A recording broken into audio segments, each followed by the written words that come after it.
Diversity in living organisms. Introduction. People who have tried to study diverse organisms in nature have tried to make groups of them on the basis of difference and similarities found in them. This helped to identify largely varied and closely related groups of organisms. In this lesson, we will try to study the diversity present among several living organisms, classify and appreciate nature's miracle.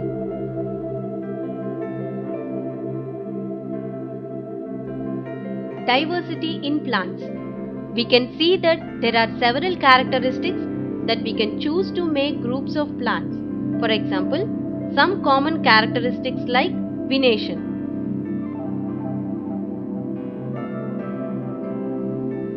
Observation of external characteristics of insects. The insects are of different species. They show a lot of difference and we say they are diverse. If we were to compare insects of the same type, that is, to say, two houseflies, we would perhaps still find some difference and these would be variations. The presence of difference between organisms of the same species is called variations.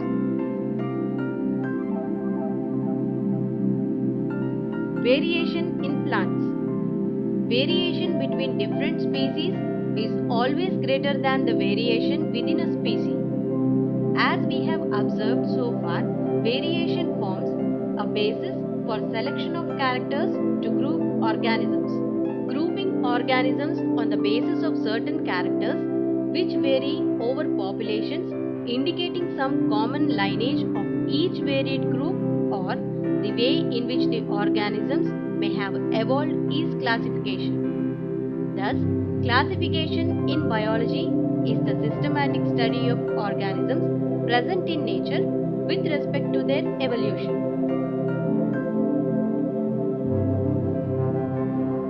What is the need of classification? It gives better knowledge and better understanding of organisms that are studied. It helps to study the organisms in a proper and systematic manner. It helps to make comparison in an easier way. It helps in understanding the relationship among the organisms and their independence.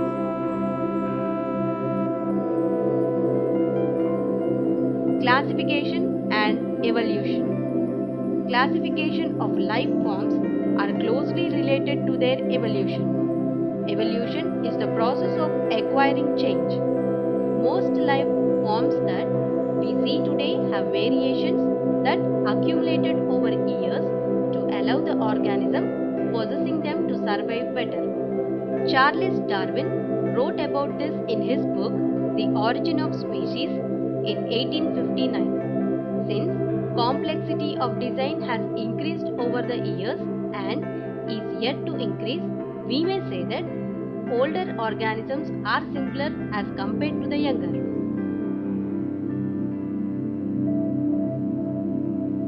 In India, A.D. Charak and Sushruth had classified the plants on the basis of their medical importance. Thereafter, Parasa, in his book Vrukshayurveda, documented the classification system of several land plants for the first time.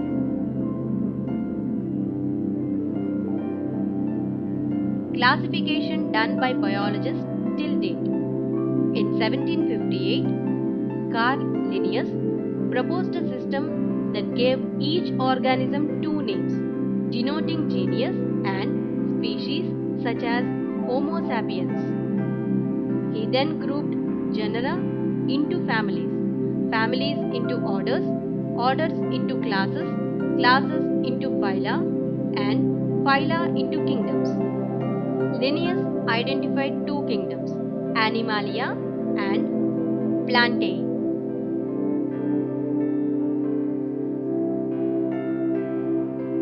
In 1969, Whittaker proposed a five-kingdom system in which three kingdoms were added to animals and plants: Monera, Protista, and fungi. He specified whether the organisms possessed a true nucleus or not. The eukaryotic unicellular organisms were placed into the kingdom Protista. The rest were the three multicellular eukaryotic kingdoms that distinguished themselves by the general manner in which they acquire food.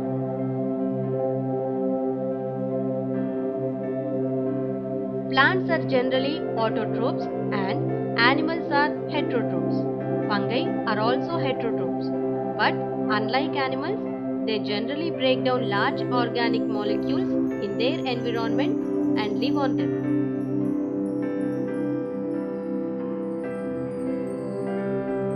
In the years since Whittaker's system was developed, however, new evidence and new methods have shown that the five kingdom system also failed to adequately capture what we know about the diversity of life.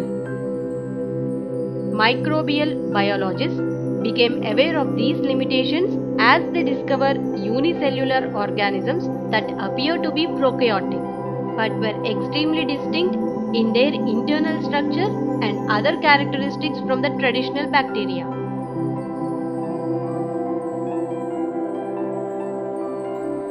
The hierarchy of classification.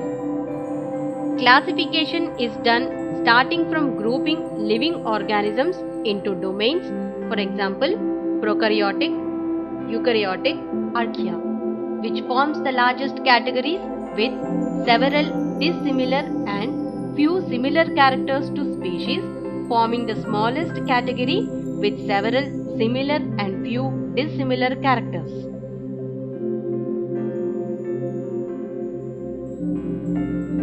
Monera. Monerans are one-celled organisms. Cells have no membrane-bound nucleus. Reproduce by splitting in two. Absorb nutrients from outside their bodies. They move with the help of locomotory organs like flagella, xyla, cilia, or hair-like structures present on them. Some moneras cause diseases, but others are helpful to people. Example, bacteria.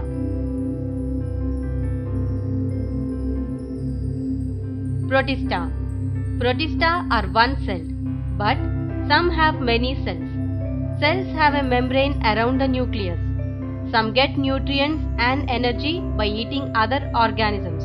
Some get energy from the sun and nutrients from the water around them. These live either solitary or in a colony. Some of the cell organelles are present inside the cell. Most reproduce by splitting in two. Examples are paramecium, amoeba, algae, kelp, etc.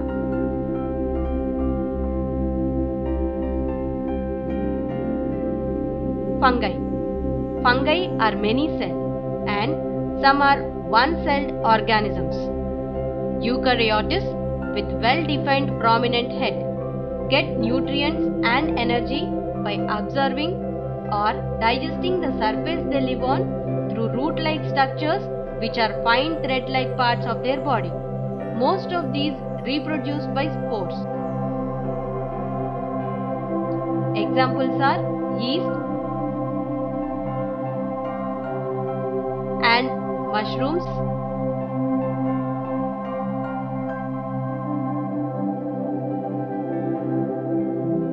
Plantae. Plants are diverse in nature. The basis of classifying them is the way they acquire their food, the type of reproductive structure they have, and the way they reproduce. They are multicellular, eukaryotic with cell walls. They are usually autotrophs and use mainly chlorophyll for photosynthesis.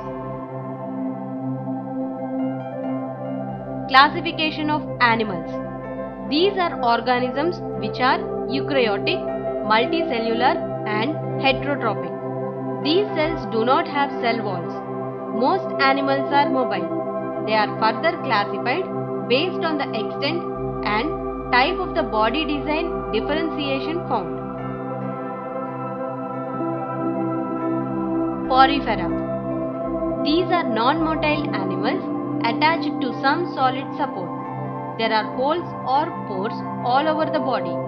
These animals are covered with a hard outside layer or skeleton. The body design involves very minimal differentiation and division into tissues. They are commonly called sponges and are mainly found in marine habitats. Some examples are Euplectelia, Cycon, Spongilla, etc.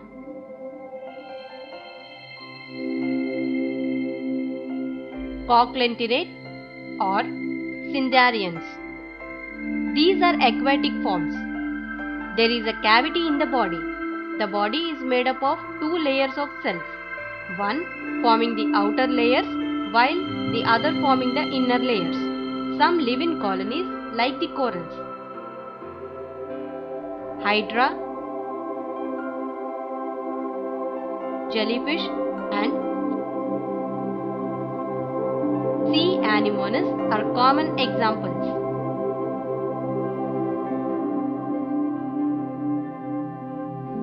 Platyhelminths. The body of animals in this group are bilaterally symmetrical. There are three layers of cells from which differentiated tissues can be made, which is why such animals are called triploblastic.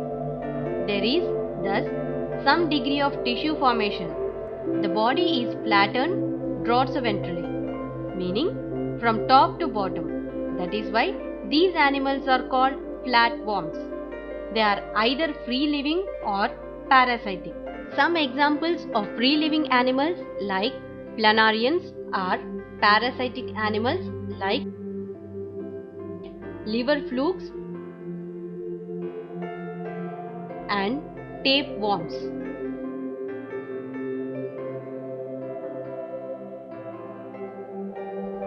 Nematoda.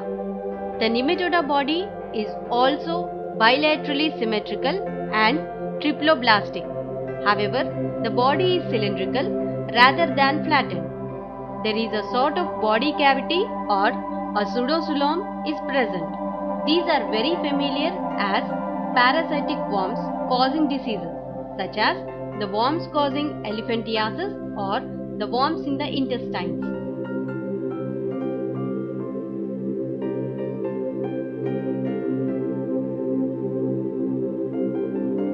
Annelida.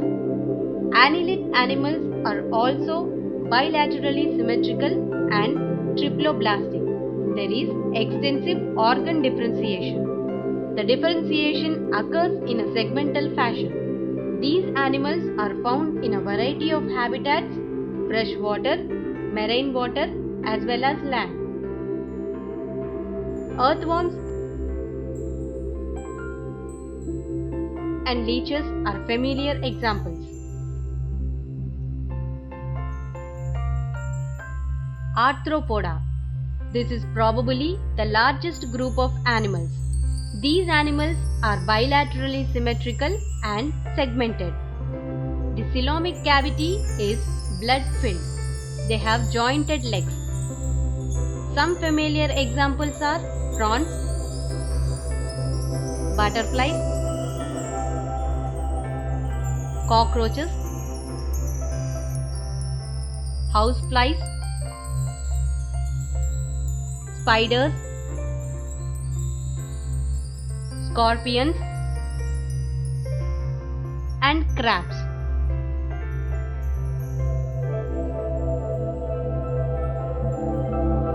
Mollusca. These animals are bilaterally symmetrical. They have an open circulatory system and kidney-like organs for excretion. There is a foot that is used for moving around. Examples are snails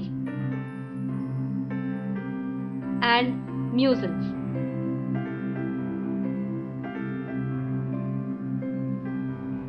Echinodermate. These are spinky-skinned organisms. These are exclusively free-living marine animals. They are trypoblastic and have a coelomic cavity. They also have a peculiar water-drive tube system that they use for moving around. Examples are starfish and sea urchins.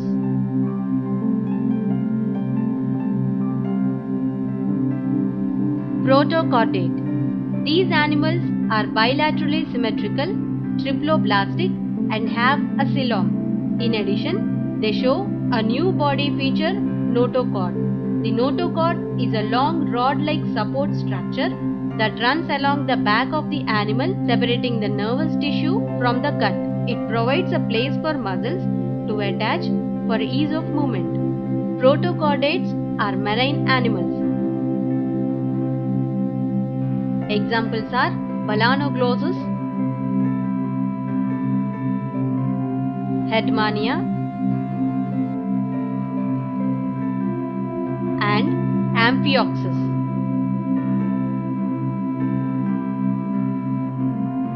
Vertebra. Vertebra are bilaterally symmetrical, triploblastic, coelomic and segmented with complex differentiation of body tissues and organs. All chordates possessing the following features: having a notochord, have a dorsal nerve cord, are trypoblastic, have paired gill pouches. Vertebrates are grouped into 5 classes: species, amphibians, reptiles, birds or apes, mammals. Nomenclature. Naming of organisms with a distinctive scientific name is called nomenclature. It is unique and can be used to identify organisms anywhere in the world. For example, the scientific name of a mango tree is Mangifera indica and a human being is Homo sapiens. Certain norms are followed while writing scientific names. They are: genes should begin with a capital letter. Species should begin with a small letter. While printed, the scientific name should be in italics. When written by hand, the gene's name and the species name have to be underlined separately. మా video గనుక మీకు నచ్చినట్లయితే like చేయండి, share చేయండి. ఇలాంటి మరిన్ని videos కోసం మా ఛానల్ని సబ్స్క్రైబ్ చేసుకోవడం మాత్రం మర్చిపోకండి. Thank you for watching.